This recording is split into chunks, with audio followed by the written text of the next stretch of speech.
పుష్ప సినిమాకి ప్రీమియర్స్కి వెళ్ళినప్పుడు RTC cross roads సంధ్యా థియేటర్కి వెళ్ళామండి.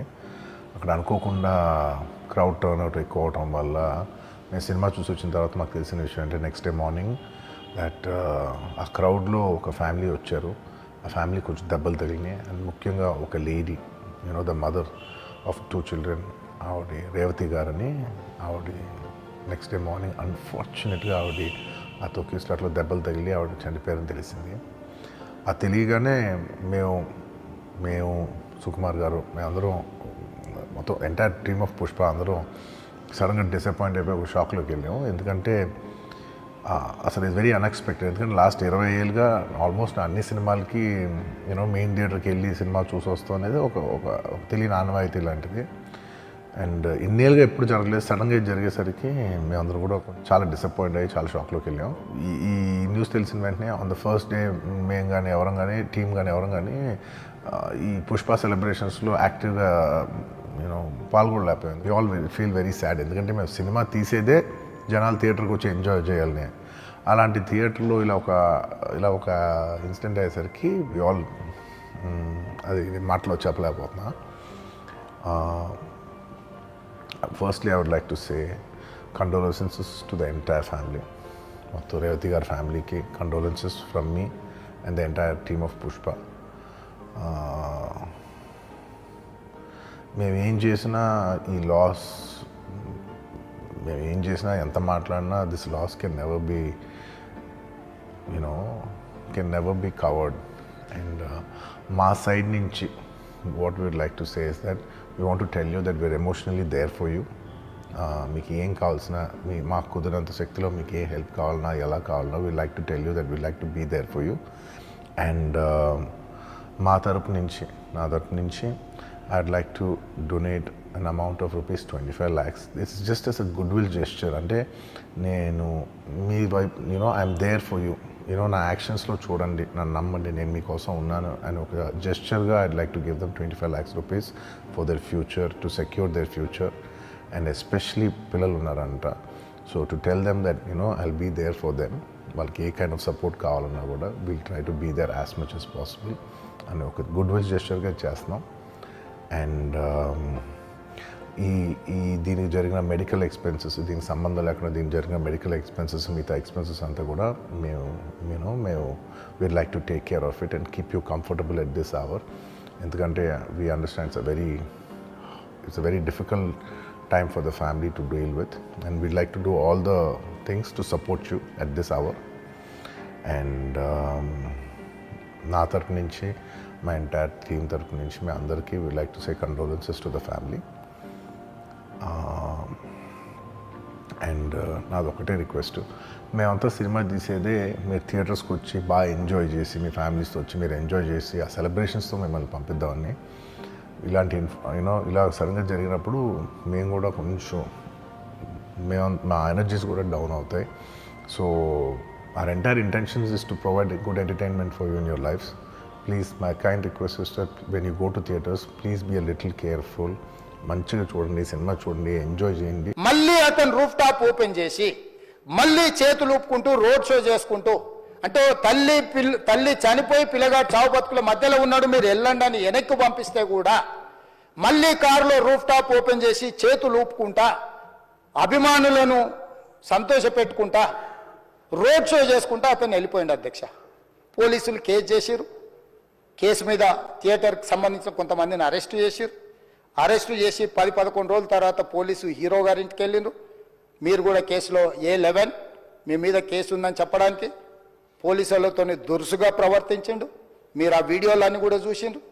ఆ పరిస్థితిలో చట్టాన్ని అమలు చేసే పోలీసులు ఆల్రెడీ ప్రాణాలు పోయినాయి. ఒక నిరుపేద తల్లి చనిపోయింది, కొడుకు చావు బతుకుల మధ్యలో ఉన్నాడు.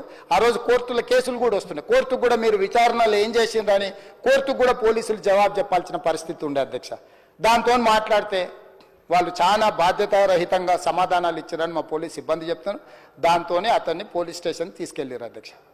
ఇక్కడి వరకు ఒక హీరో, ఒక థియేటర్లో జరిగిన సంఘటనలు, వీటన్నిటి నేపథ్యంలో పోలీసులు వాళ్ళ విధి నిర్వహణ నిర్వహించారు అధ్యక్ష.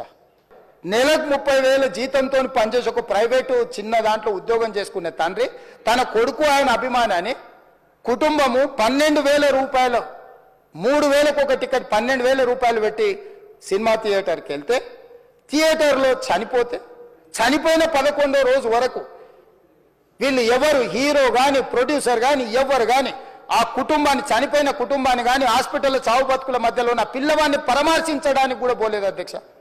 ఇది ఏ రకమైన మానవత్వం అధ్యక్ష? నాకు అర్థం కాలే. ఇలాంటి మానవత్వం లేకుండా వ్యవహరించిన వాళ్ళను పోలీసులు విధి నిర్వహణలో భాగంగా పోలీస్ స్టేషన్కు తీసుకెళ్తే ఒక ఆయన ట్విట్టర్లో పెడతాడు అడ్డగోలుగా 10 ఏళ్ళు మంత్రి చేసి ఉద్యమాలు చేసినామని చెప్పుకునేటోళ్ళు, ఉద్యమాల సమయంలో సినిమా షూటింగ్లో జరగొద్దని దాడులు చేసిన వ్యక్తులు ఇవాళ అతను భగవత్ స్వరూపుడు, అసలు అతన్ని పోలీసులు ముట్టుకుంటారా? అసలు ఈ రాష్ట్రం ఏమైపోతుంది? రాష్ట్రం ఉంటుందా? ఈ రకంగా రాజకీయ పార్టీలు అధ్యక్ష, రాజకీయ పార్టీలు ప్రజాప్రతినిధులుగా చనిపోయిన ప్రాణాల విలువ లేకుండా చావుకు కారణమైన ప్రత్యక్షంగా పరోక్షంగా అయిన వాళ్ళని పోలీస్ స్టేషన్కు విచారించడానికి పిలిస్తే కూడా అది కూడా తప్పుపట్టి ప్రభుత్వాన్ని బద్నాం చేయాలి, ముఖ్యమంత్రిని తిట్టాలని ఎంత నీచమైన భాష వాడింది అధ్యక్ష. యూట్యూబ్లలో మీరు చూడండి. నాకేముంటుంది అధ్యక్ష? ఏంది ఆ సినిమాకు స్పెషల్ రిలాక్సేషన్స్ ఇచ్చి ఇవాళ సినిమా ఏదైతే వ్యాపారం చేసిందో సినీ పరిశ్రమను ప్రోత్సహించాలని మొదటి వారం అత్యధికంగా సినిమా ధరలతో టికెట్లు అమ్ముకోవడానికి, స్పెషల్ షోలు వేసుకోవడానికి, బెనిఫిట్ షోలు వేసుకోవడానికి ప్రత్యేకమైన అనుమతులు ఇచ్చింది నా ప్రభుత్వమే కదా, మా ప్రభుత్వమే అధ్యక్ష. సినీ పరిశ్రమను ప్రోత్సహించాలనే మా విధానం. ప్రోత్సహించే క్రమంలో తెలంగాణ ప్రజల ప్రాణాలు తీసుకుంటే కూడా వాళ్ళని ఏమనొద్దానంటే మీరు లా చేయండి అధ్యక్ష. మరి స్టేట్కు లా అథారిటీ ఉందో లేదో నాకు తెలియదు, కానీ star, film star, super stars or political stars is having some special privilege. If they murdered anyone also we need not to prosecute or otherwise we need not to book any case against these personalities అని మనం మీరు చట్టం చేస్తా అంటే సినీ ప్రముఖులకు కానీ రాజకీయ ప్రముఖులకు కానీ స్టార్లని ఫీల్ అయ్యే వాళ్ళ పట్ల ప్రత్యేకమైన చట్టం ఉంటుంది, వాళ్ళ మీద కేసులు పెట్టొద్దని మీరు ఏమైనా చట్టం చేస్తే ఆ చట్టం అమలు చేస్తాం అధ్యక్ష. ఈ రోజున్న డాక్టర్ బాబాసాహెబ్ అంబేద్కర్ ఇచ్చిన చట్టం ప్రకారము దీనికి కారణమైన వాళ్ళను ప్రత్యక్షంగా పరోక్షంగా కారణమైన వాళ్ళందరి మీద కేసులు కట్టి పోలీసులు విచారణ చేయాల్సిందే, బాధితులను శిక్షించాల్సిందే అధ్యక్ష. సో ఈ రోజు ఆ కుటుంబాన్ని ఆదుకోవడానికి ఈ రోజు కూడా ఆర్థికపరమైన విషయాల్లో కానీ దీంట్లో కానీ వాళ్ళు ఎవరు పెద్దగా ఆసక్తి, కనీసం సినిమా వాళ్ళు ఒక్కరోజు అతను పొయ్యి వస్తే సినీ ప్రముఖులందరూ అతని ఇంటికి వెళ్ళి అతనికి మొత్తం ఏదో కాళ్ళు చేతులు యాక్సిడెంట్లో పోయినట్టు కన్నీళ్లు గారుస్తారు. ఈ సినీ ప్రముఖులు ఒక్కరైనా హాస్పిటల్కి పోయినరా అధ్యక్ష? నేను సూటిగా తమ ద్వారా సినీ ప్రముఖులను నేను అడుగుతున్నా అధ్యక్ష. తల్లి చనిపోయి 9 సంవత్సరాల పిల్లగాడు బ్రెయిన్ డెడ్ అయ్యి ఆక్సిజన్ అందక 20 రోజుల నుంచి హాస్పిటల్లో కోమాలో ఉంటే ఈ సినీ ప్రముఖులు ఒక్క రోజు కోసం పోలీస్ స్టేషన్ పోయిన ఇంటికాడ క్యూ కట్టి ప్రభుత్వాన్ని తిడుతున్నారు, నన్ను తిడుతున్నారు, అతన్ని పరామర్శిస్తున్నారు. ఏమైంది అధ్యక్ష? అతను కాలు పోయిందా, కన్ను పోయిందా, చేయి పోయిందా, ఏమైనా కిడ్నీలు దెబ్బతిన్నా, ఏమైంది? అతన్ని ఇంతమంది సినీ ప్రముఖులు పరామర్శించారు, కలిసిండ్రు, అభినందించారు. కానీ ఆ పిల్లగాన్ని కనీసమన్నా పరామర్శించడానికి సినీ ప్రముఖులు ముందుకు రాలేదంటే సినిమా ఇండస్ట్రీలో ఉన్న ప్రముఖులు ఏం ఆలోచన చేస్తుండ్రో, ఏం కోరుకుంటుండ్రో నాకైతే తెలియదు.